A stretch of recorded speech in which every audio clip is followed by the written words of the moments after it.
pajakin. Bahkan kami dengar bahwa dalam waktu dekat orang yang mendapatkan amplop di kondangan, di hajatan juga akan dimintain pajak oleh pemerintah. Ini tragis.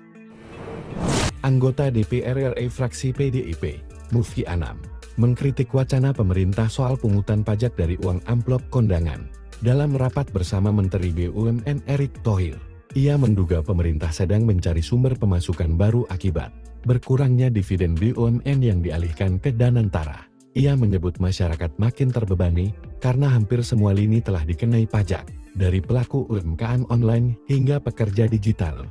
Musti mengaku mendengar wacana bahwa uang dari amplop nikahan juga akan jadi objek pajak. Ia menilai hal ini sangat memberatkan masyarakat kecil.